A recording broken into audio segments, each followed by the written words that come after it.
বিসমিল্লাহির রহমানির রহিম। আসসালামু আলাইকুম। পড়ন্ত রোজার বেলাতে মাছবাড়ি থেকে মাছের আপডেট দিচ্ছি। মাছের তীব্র তাপমাত্রায় আপনারা কি করবেন? সবসময় আমরা মাছবাড়ি থেকে আপনাদেরকে তথ্য দিয়ে যাই।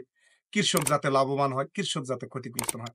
এখন হঠাৎ প্রচন্ড তাপ, যারা আমরা অল্প পানিতে মাছ চাষ করি, তারা প্রতিনিয়ত ১০টা থেকে ১১টা বা ১২টা পর্যন্ত যে প্রখর তাপ, সে সময় আপনারা মোটর চালাবেন।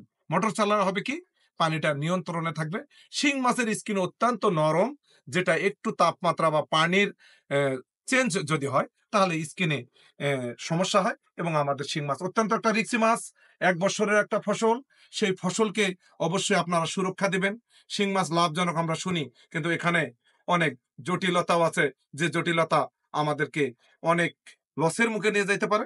সেই জন্য আজকে আপনাদেরকে যে তথ্যটা দিচ্ছি আমরা মাঝবাড়ি থেকে, যখন প্রচন্ড রোদ উঠবে, ১০টার দিক পর্যন্ত রোদের প্রখরতা বেশি থাকে না। ১০টার থেকে বেলা ১টা বা ২টা পর্যন্ত এই সময়ে আপনারা শিং মাছ যারা চাষ করেন, তাদের প্রতিটাতেই মোটর ব্যবস্থা আছে। আপনারা সকালে, এখন যে আমরা শীতের কারণে সকালবেলা আগে মোটর দিতাম, তাতে পানিটার উষ্ণতা বাড়ে। এখন আমরা কি করব?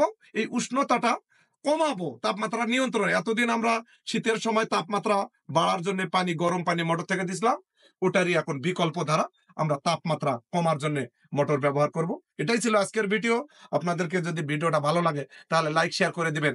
আমাদের হতদরিদ্র কৃষক যারা মাছ চাষী, তারা একটু স্বপ্ন নিয়ে আছি যে আমাদের মাছগুলা এখন গরম পড়ছে, খাবে বেশি, বাড়বে বেশি, আমরা বাজার পাবো। কিন্তু সেখানে যদি এই প্রতিকূল আবহাওয়ার সম্মুখীন হই, তাহলে আমরা ক্ষতিগ্রস্ত হব। ক্ষতির হাত থেকে বাঁচার জন্য আমরা যেটা করি, সেটা আপনাদের হাতে তুলে দেই, আপনাদেরকে সেই জ্ঞানটা দেই। যদি এর চেয়ে ভালো জ্ঞান কোনো চাষী থাকে, আমাদেরকে দিবেন। মাছ চাষে আমরা গুরুত্বপূর্ণ ভূমিকা রাখতে চাই। আজ এই পর্যন্ত। আবার কোনো এক সময় মাছ নিয়ে কথা হবে ইনশাআল্লাহ। আসসালামু আলাইকুম।